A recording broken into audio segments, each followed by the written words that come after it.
Welcome, everyone, to the LCS Academy 2022 Spring Split. We are in day 2 of our Week 4 Super Week. I'm joined by Joshi and Magical yet again, and we're going to be getting right into it here. We have a very, very high matchup. I know it myself. I no bias whatsoever, but Team Liquid Academy taking on FlyQuest Academy, where FlyQuest just coming off a 2-0 victory yesterday. They did, and it was really impressive seeing Yuji step up in such a big way yesterday. He's able to have such a big performance on the Kiana, and that's the kind of thing I've been looking to see from this FlyQuest roster. They've really been struggling over the past couple of weeks, but now that they're showing that they have multiple different ways of playing, I'm starting to get a little bit more excited to see another person on this team that I can simp for that's not named Philip. The only problem I really have with looking at how FlyQuest were able to win yesterday is you look at how they got that. A lot of it was just them getting champions they're comfortable with. You had double Kiana games, double Victor games, you had double Thresh games. A lot of these champions that we know that these players are comfortable with for UG, Spyrex, and Diamond respectively. I want to see if they're going to be able to branch out of there. And yes, I did say going to be able to for you, Marcel. So I'm not starting the counter yet today, Magical. Okay. I'm not starting the counter yet. If anyone doesn't know that, that's just like a thing they're trying to make The sure swear jar. it's almost a swear jar, but for Magical. I just had to make sure I got that in before the broadcast. Of course. You but gotta get it in before. But going back to the point I was making, I want to see them exploring other ways to be able to win and actually find more success, because that's an easy thing to target. That's an easy way to be able to punish FlyQuest if they can't break out of that mold.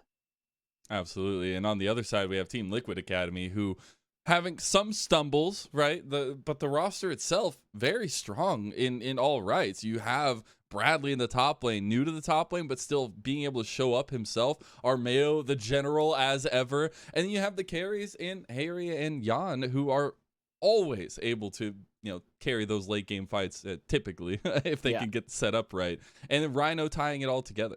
Yeah, we have 3 players here who were part of Team Liquid's huge success in 2021, where they were able to win a ton of the playoffs and Proving Grounds games. And just in summer, this squad looked basically unstoppable, other than by 100 Thieves. But now that we kind of look at it again, I think I want to praise Bradley in particular for yesterday. He was able to go up against Darshan, who we were saying was one of the best laning people in the entire league. And while there's still some things to work on, Bradley looked pretty darn good. He wasn't just rolling over, and he actually was able to hold his own in a lot of the game. Yeah, it was. It's a very interesting conversation. We'll see how that top lane plays out today, especially against Philip, right? But the big question for me and for us, where we're going to focus on, is this bot lane and specifically the support role, because these supports have a big say in how these teams want to play, and especially our first in Diamond, who we're going to be highlighting, is insane at what he does for FlyQuest. Well, especially when he plays these pick-type champions, Thresh, his Blitzcrank. Yep. These are champions that have been mainstays for him. His Thresh being the champion that I've known him to be best performing on. But his Blitzcrank has also been really good. So when you look at how he's able to find these plays, find these hooks in one, I love, level 1 plays. Everyone knows I love my shenaniganeries right out of the gates. But it just shows that he's willing, he has this conviction to turn these fights, even when you don't necessarily have the best spot. Say, hey, right here. You look at how they were getting ganked. They knew they were going to die. So they said, we might as well take one with us. That hook right around the minions just shows his proficiency on this champion. And also the conviction they have as doing the spot lane. I also really want to kind of look at the history of Diamond, right? Because he's been playing competitive since 2012. He was a substitute for Team Coast and Good Game University. Teams who, if you're a bit of a league zoomer, you might not have even heard of for how long ago these guys were actually playing. And we'll have an opportunity to see even more of how he's been performing, but just the long tenure this guy have means that he's going to be a natural leader for the squad. Exactly that, and you need that in the academy scene. You need to find that veterancy, that leadership to kind of help the squad come together. On the other side of the table, a little bit of a newer addition to Team Liquid Academy, but a returning friend, Rhino, coming back into the academy squad and making a name for himself again in the 2022 season. And Rhino's a bit on the opposite end of that spectrum, right? We were just saying that we've been seeing Diamond since 2012, but Rhino has only really been playing a competitive for the past couple of years. And yesterday we got to see him on a champion that we haven't been seeing nearly as popular in the support role. He had a couple of really good set moments, taking down multiple people in different ways, where he was able to not only take down Malance, but in this clip that we see against IMT, able to have such great awareness in order to help the rest of his team survive. And the versatility that he brings as the new kid on the block for Team Liquid, really impressive. And I also like, you see the growth that he's had as a player. His first week wasn't that impressive. Second week, still had some issues that we wanted to see fixed. But then third week really was his pop-off, where we really started to see him performing to the level that you'd want to see in Academy, and he's continued that. Of course, we still have a couple mistakes that we've noticed yesterday, but those are easily things you can fix just with working on them together as a team. Yeah, exactly. And that's why I think, bringing that conversation to really putting a spotlight on these two, Diamond and Rhino, and seeing what the early game looks like for them, especially what the draft is looking like for them. Are we getting those engaged picks? Are we seeing something like the Enchanters coming out, a little bit more safety in the bot lane? And I think that's going to tell us a lot of what we will see for this best of two. Kind of wish that they were a duo lane so we could call them the Dino lane, but True. I love it. Hey, keep coming up with the duo names. Guys, we need a duo name for you at some point, because we're going to go ahead and send it over to Champ Select #1 of the day. So take it away. Well, thank you, Mazel. And Josh, what would our duo name be? Nothing good. Magic Joshi. Yeah, I'm trying to think of how we could like mesh our two names together, and I just can't think of anything off the top of my head.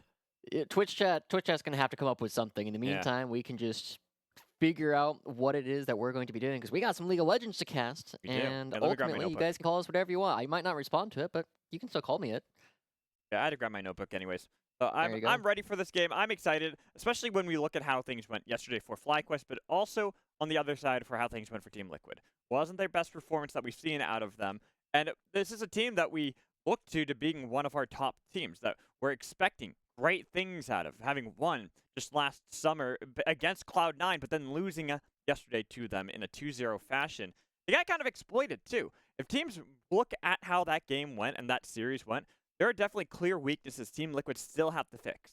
Yeah, I mean, there's a long conversation that always comes in with any game, right? There's whatever is considered the top of the meta, and then you have everybody trying to exploit that, right? It's super common in card games like Magic or Yu-Gi-Oh or anything like that, or you have your meta, then you have your B tier list. And the same thing happens in League of Legends, where we got to see a lot of opportunities for Cloud9 to exploit Team Liquid, but FlyQuest, they still need to figure out how their composition is going to be working. They need to come up with a plan that is going to get them wins to start with, and a lot of that comes from the comfort that we saw yesterday, right? 3 champions getting the double treatment over the course of the day, giving FlyQuest a lot of opportunities for easy wins.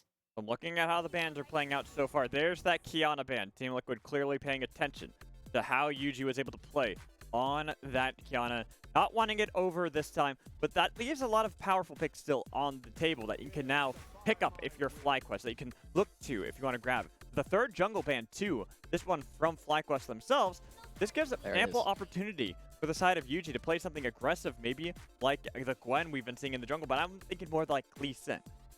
Yeah, I definitely have to pay attention to the fact that Red Side currently has 2 auto bans. You kind of have to go for it every single time in both the Caitlyn and the Zeri. And we see, you made the prediction at the top of the day, Magical, that we were going to see 4 Zeris today, but they were all going to be in the ban categories. Yep. We see our first one already, and Diamond going back to the Blitzcrank that got them some of their wins earlier in the season. He still needs to lock it in, but it's a pretty natural counterpick to the Thresh. It operates very similarly to the Nautilus, right? Who, whenever Thresh winds up with a death sentence, Blitzcrank's hook is faster, and he just pulls you over to him. Exactly. It's one of those skill matchups. If you know how to play the lane, it's going to work out well for Blitzcrank. We know Diamond is capable of that. So grabbing that here into the bot lane with Jinx to be the pair, this is another thing that we've been seeing a lot of, just going for Jinx as an early pick. But instead, Tomo is locking in Jhin. A bit of a surprise. Yeah. I mean, I think it makes a lot of sense, right? If you're going to be playing this longer range style, you have a bit more setup as the Jhin than the Jinx. The big thing is you just got to land that first auto attack so you can get the W, and then you can use Blitzcrank's Q. You don't really want to be fishing with Blitzcrank all that much. You want to make sure you can get a lot of guaranteed things, and FlyQuest looking to set him up. But our Mayo, this is probably our Mayo, going to be picking up the bear once again, and it was a little bit unbearable yesterday. He wasn't able to have a whole lot of opportunities up against Malance, but now he's going up against Yuji. I see that. Don't be disappointed. It's only going to get worse. You're going to have to bear with me for the rest of the day.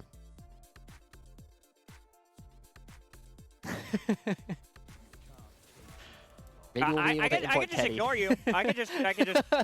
You know what? Fine. You know, I got to do my job. So we're looking at the bans. We got the bear picked up for Armeo. Silas is actually going to be the first ban by Team Liquid. That's something that is a little surprising to see. Same with the Twisted Fate ban this late. You had talked about it yesterday, the fact that there were some nerfs to Twisted Fate, that you thought it would take him out of the meta. And we are seeing him not as prioritized, but he's still hanging around there in the wing. Yeah. I'm very surprised that this champion is seeing any kind of presence whatsoever now that we're on 12-3. The champion, just for reference, the champion dropped 6 points in solo queue numbers, right? 6 points. He went from like a 49% win rate to like a 43% win rate over the course of a single patch. So the fact that anybody is still threatened by this champion, it just speaks to how strong he is in competitive. But he's not in this game. We'll talk a little bit more about him if we ever see him come onto the table, because right now these teams still need to figure out where they're actually going to be sending their last couple of members. With Philip going for the Ghost, it heavily implies to me that they are likely to be sending the Gwen top lane like we initially expected, but that leaves a lot of things up. I feel like Gragas has kind of been the go-to counter pick up against Gwen for quite a bit. Well, and it's really interesting because we see that Victor banned towards Spyrex. That is another one of the champions they played successfully yesterday. In fact, we look at both games, and I missed the Jinx. I forgot about the Jinx also being the champion that they played in both games. They played 4 champions, games 1 and 2 against CSM. Ooh. The only thing that changed was in the top lane for Philip. And this Ahri now getting locked in with no worries of a Victor or Silas on the other side. We've seen Silas as kind of, not like exact counter to Ahri, but the answer into her, because you can steal away the ult and actually utilize that. It's an interesting draft for both sides. We're seeing a very new style from FlyQuest. And do you want to bring up the Rise stat that you were talking to me about before the show even started? Oh, yeah. So I was doing a little bit of digging as we get that least. And that, okay, I was right about that. It just took a little bit longer for you to get that. But the Rise stat that I had seen is, at least before this week started, he has been played in 13 games in Academy, but has only won twice of those 13 games. And both of those games were by Jimmy. That is a bit of an abysmal stat for poor old Rise on the other side there, especially going into Ahri. The reworked Ahri we're starting to see come into competitive, be something that we're expected to see a lot more as a mainstay, maybe taking over a bit for Corki. Well, we'll see how it actually pans out, because it is going to be Spyrex who is going to be playing this Rise. Now I'm doing it too. Rise will be a champion that you have to pay a lot of attention to because he has access to that route. There's a lot of guaranteed lockdown on the side of FlyQuest, and that's going to be where we're going to be looking for a lot of their win conditions. They want to be landing some of this initial damage so that you can get a route from Tomo and get the hook from Diamond. And once you accomplish that, you're able to fight the rest of the fight 5v4 really easily. Whereas Team Liquid, they have a much more standard array of a composition, right? They can do a little bit of everything. You have a lot of poke coming in from Bradley. You have the pick tools available to Harry and Rhino. And the big thing that will allow them to kind of tie all this together is they will always be able to rely on Jan on the Aphelios to pump out the damage later on in the fight. And that's what we're hoping to see here in this game. We're going to keep our eyes on the spot lane, on how Rhino, how Jan are positioning, because with Diamond on Blitzcrank, that is always one of those tools you can use to make sure that Jan will never have a comfortable position. That pull is going to be able to overcome anything Rhino can do. You can get him out of position, you can throw him into your own backline, and with the lockdown tools that FlyQuest have in something like Spyrex, even if it's a single target lockdown with Rune Prison, that's enough. You take Aphelios out immediately, then Team Liquid have to do something in order to battle back, and it's going to be a very tough task to ask. Well, I think we're going to have a lot of people who are ready to go for that. Team Liquid, again, one of the teams that we were expecting to be towards the top of the standings based on the fact that their core has been so solid over the past couple of years. Armeo, Harry, Jan are, again, part of the team that got them second in Proving Grounds and won them the Summer Academy playoffs. Bradley, very hyped player coming in for Wildcard Red, who was going to lane swap towards the top lane and has been doing pretty well. A lot of the weaknesses that this player has had so far were very expected going into it, just because he was going from one lane to the other lane. And now, as we load onto the Rift, we'll get to see where this Blitzcrank goes. It is our first game of our second day in our Super Week here on Academy. I'm excited for this. We get the nice Space Groove Blitzcrank with all the kitty cats hanging on for dear life. And that is a nice ward placed down by Jan to spot out what you should always do as Blitzcrank. If you're not going for this play, then why the hell are you playing Blitzcrank? Yo, I'm pretty convinced that this skin is pay to win as well. Magical. Why's that? The E animation, right? Your wind up for your knockup is so crazy and so long. I've had 3 or 4 different support mains tell me in different calls that they thought it was a hook. Right? The animation is so crazy that if you don't see this skin all the time, it makes you think other things are happening. You do the same trick on a character like Twisted Fate, where you try and bait out Yasuo's Wind Wall by throwing out your Q, because it's basically the same animation for your W as your Q. Now, Diamond has the same tool. I'll tell you, that is definitely interesting. However, that's a Blitzcrank aficionado such as myself who can tell you. There's an easier way to do that without ever having to even use your E. And that is by spamming dance. It's almost the same animation as throwing out your Q. People always will think that, and you usually can get a flash without having to use a single thing. Oh, that's good to know. Yeah. I don't think I've seen the Blitz and Crank dance animation, but Philip. That one, no, I'm talking about just in general for Blitzcrank. It's even easier. You don't even need a skin for it. All right. Yeah. Well, there you go. I mean, Philip snips Bradley on the butt a couple times. Make sure that you can't do anything, because even though Jace does have a pretty strong early game, running away in melee form, you do not win auto attack trades up against Gwen when Gwen starts with the hop and skip, right? You just have so much damage on your auto attacks that you can chase anybody down, and that's why Philip creating a lot of pressure already onto Bradley. He's going to hit level 2 first. Well, look at how Philip is playing, continuing to force out Bradley at every step. Philip's played a lot of Gwen. We've seen a lot of this champion in the top lane for both Philip and Eclipse.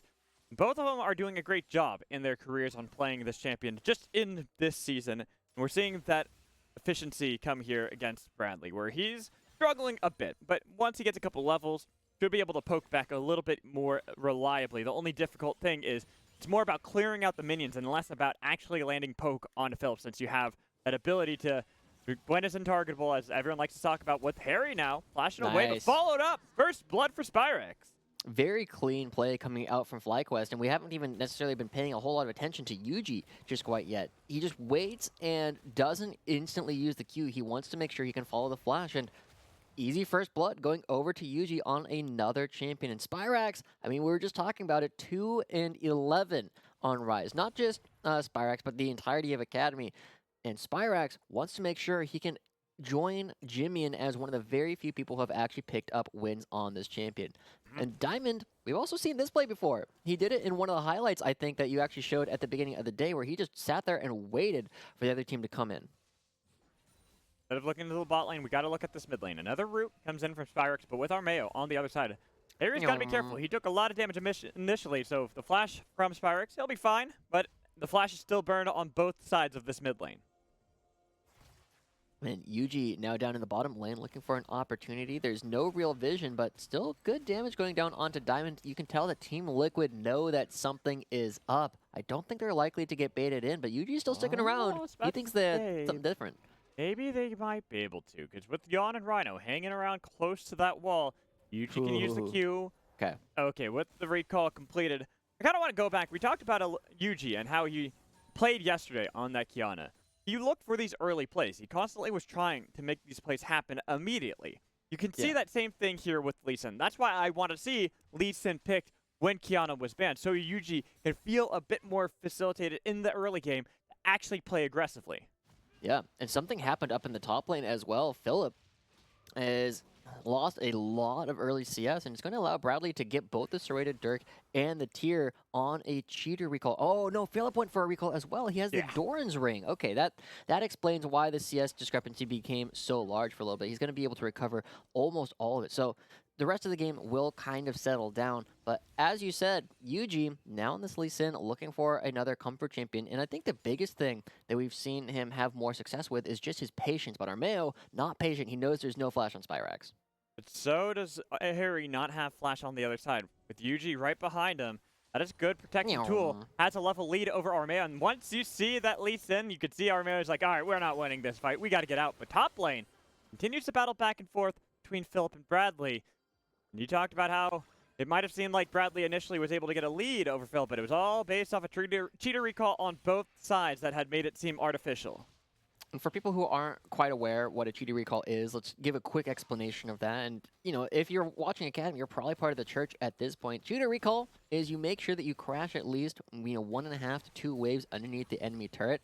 And because it takes your opponent such a long time to clear out all those minions, you use that opportunity to back in order to get a bit of a buy-in. Try and leverage the small item advantage that you have coming back to lane, having spent that extra 3, 4, 500 gold over your opponent. Both players have done that at this point at different points, but Bradley, because he did his later, had more gold on his recall in order to actually bully Philip around. So we can kind of expect that now that both of them are level 6, it probably won't matter because Gwen's level 6 is way more important than Jace's because this might be news to you, but Gwen has an ult. What? What? Well, I thought Bradley does too on Jace, but it just, you get it at level 1. Oh, well, it's a pretty unimpressive ult, but he does have it, as Team Yeah. Liquid are going to be the first ones grabbing a dragon. The Infernal Drake will give them that extra AD and AP for later in the game. And as we kind of go back to some of the win conditions for the team, we have to remember that Team Liquid are super, super versatile. They can go for a lot of different kinds of wins. The only thing that they have a little bit of trouble with is getting team fights just started overall, right? You have to go for some kind of flanks. Rhino needs to find some cool catch.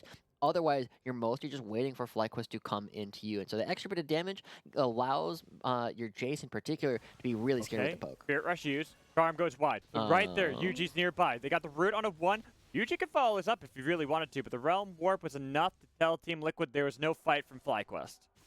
Yeah, Harry tries to go for something, but not ending up getting any real damage. Now Bradley might get caught. He's slowed down. Yuji, lane to lane, goes from mid to top, looks for Bradley. He had Finds the already Q. flashed, and the Q landing gives Philip a kill. Yuji's gone lane to lane, giving a kill to each of the solo laners. Great stuff coming out from Yuji, just making sure he's there to find the last bits of damage. Team Liquid now on the back foot, need to find something to get themselves actually into the game.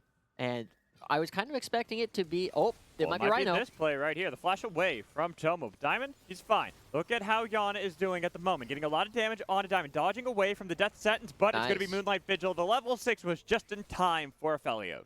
Very interesting movement coming out from Diamond. Rhino kind of put him in a checkmate spot where there was no real opportunities for Diamond to try and outplay. He just had to run and try and use the HP bar that he had left. And now Bradley going down 1 kill, has Armeo in tow. And we'll see. Oh, they already know he's there. Okay, no play.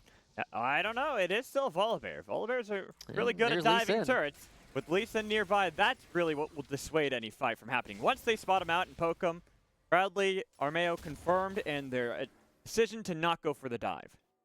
But Blitz and Crank are here, potentially looking for an opportunity to start up the Rift Herald. And Rhino has left the bottom lane, is potentially in an opportunity to come towards the top side of the map. But Harry has no ultimate. Armeo is still just chilling around, and it doesn't look like Team Liquid want to contest this whatsoever. So Yuji just having these early couple of ganks, putting his team off to a great footing. We'll see if Blitz and Crank are going to be able to help out a lot. And the reason I keep saying the "and" is you have to note that in this Blitzcrank skin, there's actually 2 characters. There's the pilot, and then there's the hand. Also, if you dance, you get like a bunch more cats that fly in on UFOs. And this is the hard-cutting analysis that I'm sure you all came here for. Okay, so if you want actual analysis, I suppose I could bring it back to what happened in that last play. Diamond showing up first to the Rift Herald was perfect for the side of FlyQuest to make sure they could secure that Rift Herald. Rhino was just a little bit too late. We saw him pathing from base, looking down mid lane, but because it was just a couple seconds behind that of Diamond, this is where we have to go back to that play that happened in the bot lane with Rhino. It was a good call from him. But then Diamond's decision-making afterwards.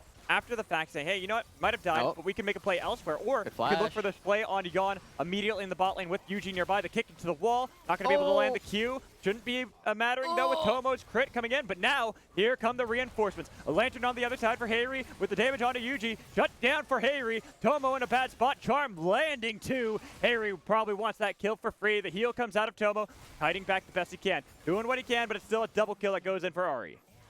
That play just took so long coming out for FlyQuest that Team Liquid are able to turn it around. But Spirax, now he's got the freedom to move towards the top side of the map. What does he want to spend his time doing? It looks like Bradley already knows what the play is. He understands that he's going to be the target. He doesn't have mana either. Look at that. That's going to be rough for Bradley. Philip's already started up, taking some little damage, but here's the TP from Harry. Will it be in time? might actually be able to save the life of his top laner with Philip low, Spyrex low, looks for the charm, not going to be able to connect because of the hollowed ground. Philip and Spyrex dive might not have worked, but at least they get out with their lives.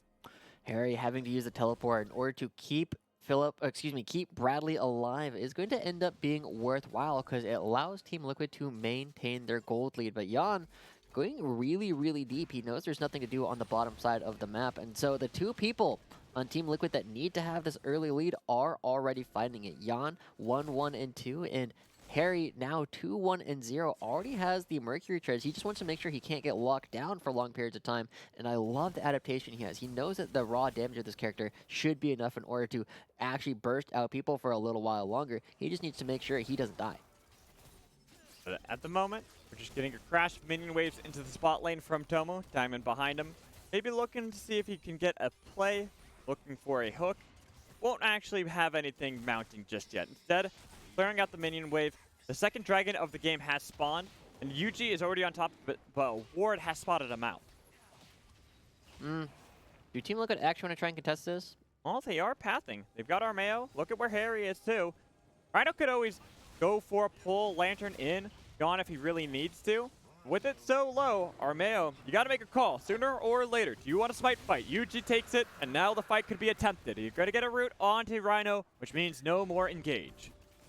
Both teams a little bit slow on the trigger pull, but it does result in FlyQuest walking away with the dragon. So that's going to be a small lead coming out from them. Or I guess they're equalizing what they were struggling with before, but we're also starting to see now on the top side of the map the reversal of fortunes coming through. Jace going up against Gwen, another one of these matchups that really depends on what level you're at. What item breakpoints have you hit? Because Philip at level 6 was incredibly strong, but now he really needs the Riftmaker completed in order to actually have the same kind of kill pressure up on Jace as he did previously. And Bradley, for a little while longer, gets to rely on the fact that he gets to put extra points in all of his abilities, but it doesn't matter how many points you have in your abilities when there are 3 people on the other side, but do FlyQuest realize that they're actually the hunted?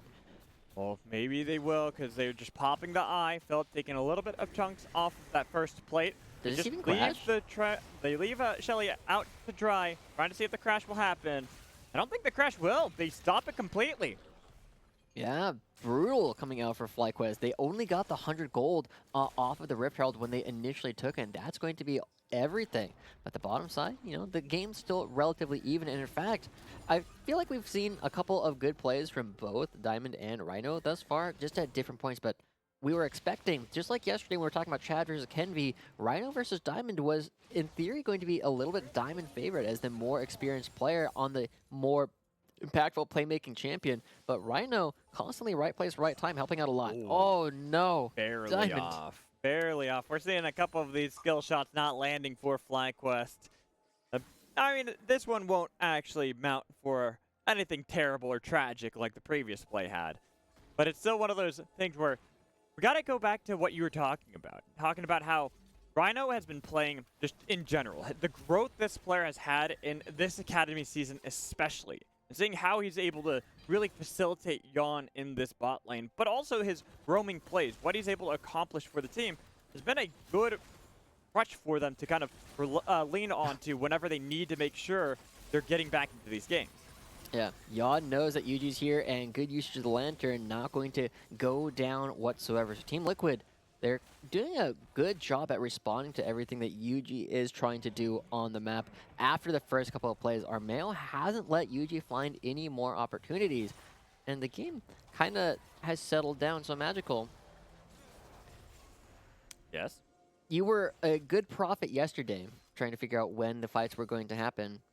When is this game going to break up? All right. Let's see. Looking at this, Riftmaker completed. We got an Everfrost for Spyrex. Got a Turbo Can thing for Armeo. Eclipse for Bradley. I can see the cogs turning. Give it a moment. The hamster's a little tired from yesterday. Okay. I'll go with 16 minutes. This pick might happen, but this isn't really a fight. Nice Spirit Rush away from Harry keeps his life.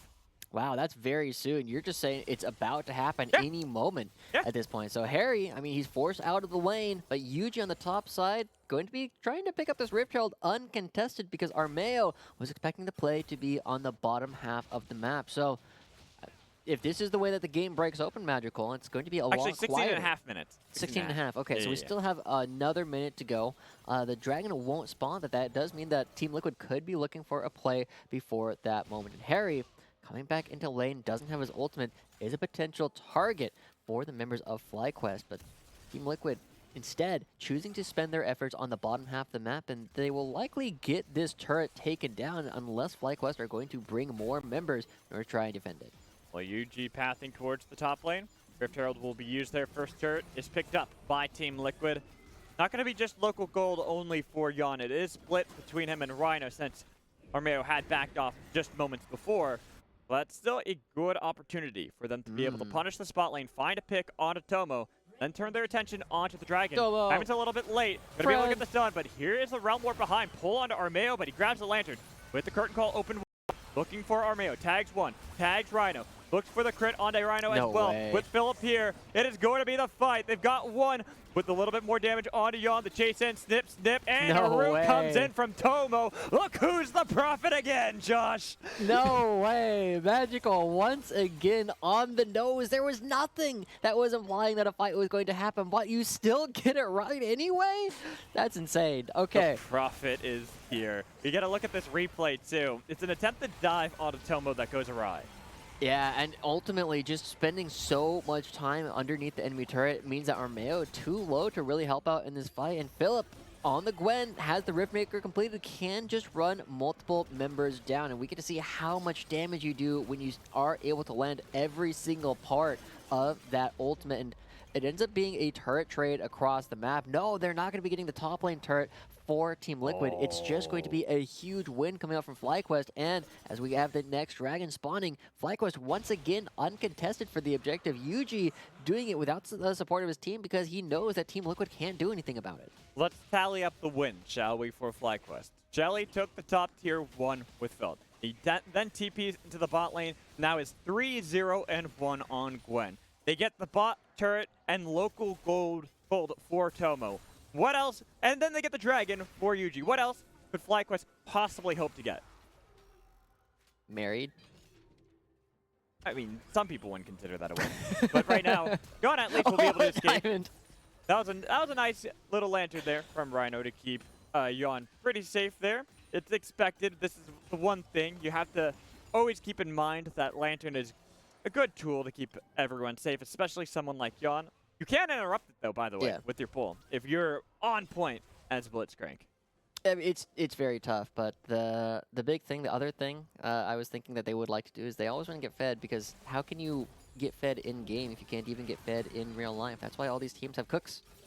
Okay, Yon, we saw this play one moment ago. Is Diamond going to get it? I don't know. I think Yon actually wants to fight this one. He's got minions to back him up. And that's always the counter to Blitzcrank. Not gonna land a death sentence. Sky Splitter goes wide as well. But both teams are attempting these plays. They're looking to see who they can catch off guard, especially when you have something like Blitzcrank, like Thresh. These are good tools to find those picks. Here in the bot lane, Pyrex is getting a good trade against Hayri. This lane is also starting to turn on its head, right? This is one of the other ways that FlyQuest can look to win this game as it gets later and later, is Spyrax becomes a real split push threat up against Harry. He forces Harry to land this charm, and if the charm misses, that's a long cooldown, right? It's the same thing with Blitzcrank. You miss that primary tool, and suddenly you don't really have any threat onto the other Josh. side. Whoa. You never miss a Blitzcrank hook. It's a zoning hook. Every hook is important out of Blitzcrank. This is something you need to learn. But what if you miss and then I fight you while you don't have zoning. it anymore? It's zoning? I zoned you. You just don't know it. I'm forced you to fight me. Yeah, see? So, you're sounding like a city planner at this point. I'm not sure that's quite how that works. Okay, you know what? You know what? You got me there. As Tomo still holds the line in this mid lane. Both turrets pretty battered, but neither team going to fully get them.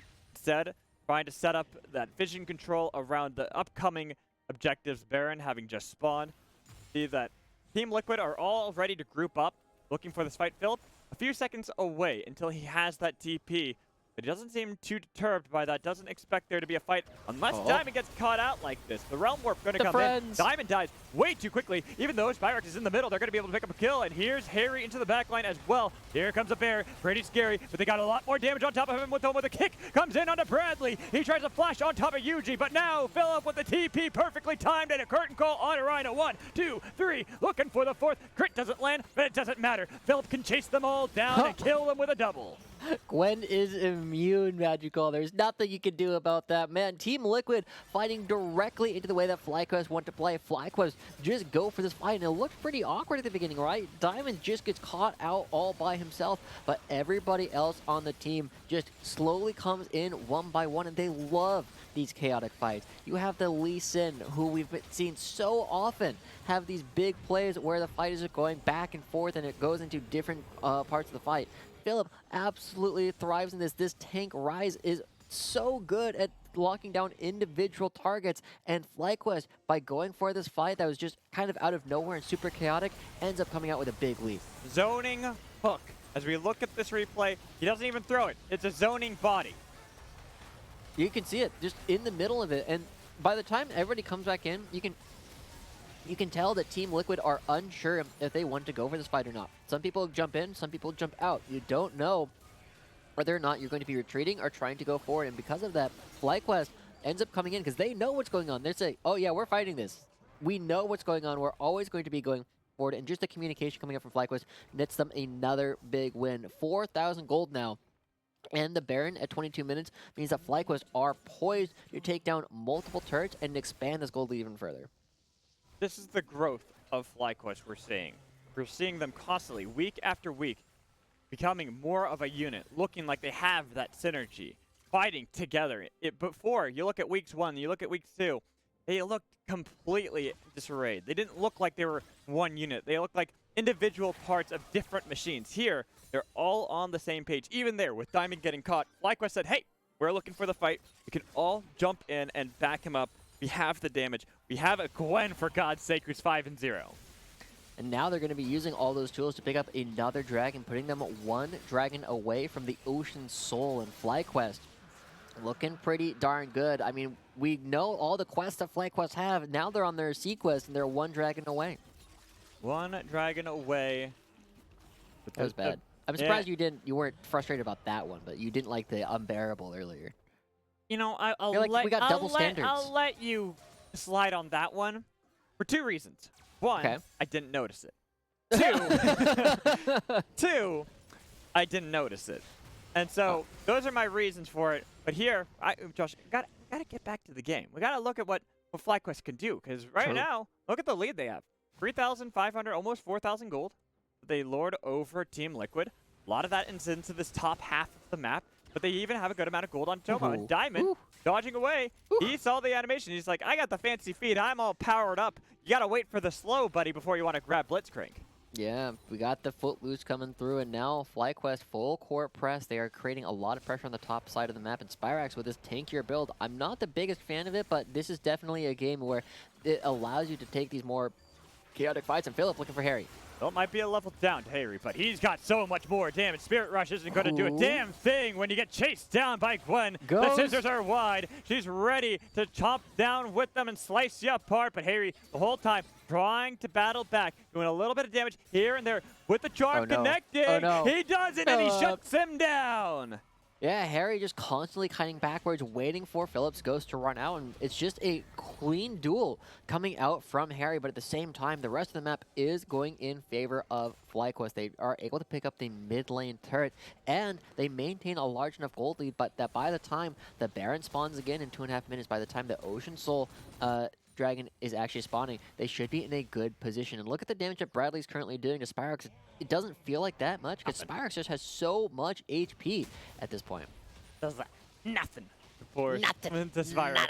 Bradley, gotta feel bad there. He's like, I can hit a Rise. I can hurt him, right? Does barely any damage. You know, I still think that he has some opportunities to actually win that duel. The problem is like actually getting to the Rise. Right? With the phase rush, you should be able to stick to him a little bit better, but it's not going to be the easiest thing, and that's what we were saying earlier.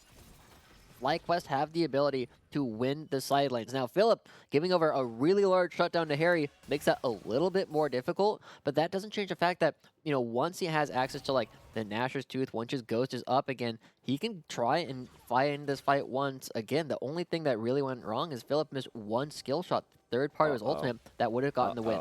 Philip saw Harry, dodges away, but that's the Spirit Rush inside the alcove. Hitting a lot of damage back onto Harry, but with the reinforcements coming in from Team Liquid. Oh, he got him. He did it! He just needed more members of Team Liquid to get a fight working.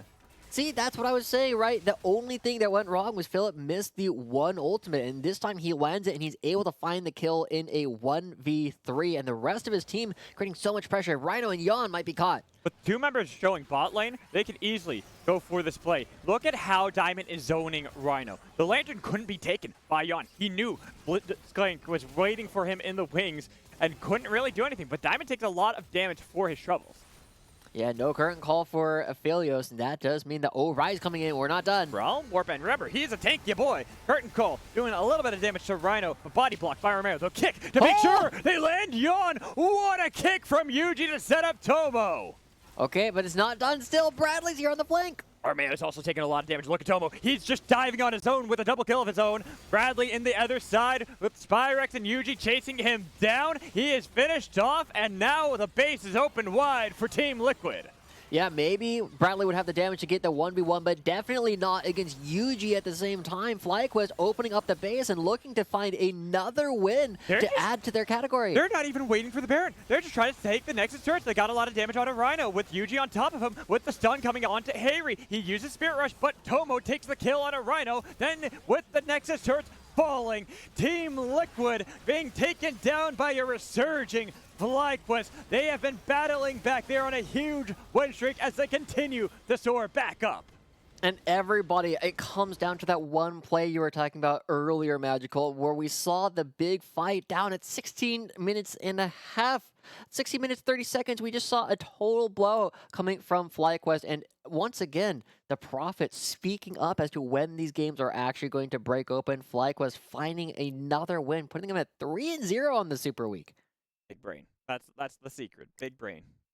The Kelsey-approved analyst, right? The one person who has proper opinions about anybody in Academy. I'm just still shocked that we're seeing FlyQuest surge up so heavily at this point. I was not expecting them to be looking particularly good. I was kind of ready to count off their wins yesterday because it was against TSM and another team that has been struggling incredibly hard. But Team Liquid, we were expecting these teams to do well, and FlyQuest is still beating them. FlyQuest look like a whole complete unit. Their entire team is on the same page, and that's the success story that we're seeing from them so far. And like you said, 3-0 start to the Super Week. Can they continue it? Well, we'll find out in our second game of our best of 2, but before that, we have our halftime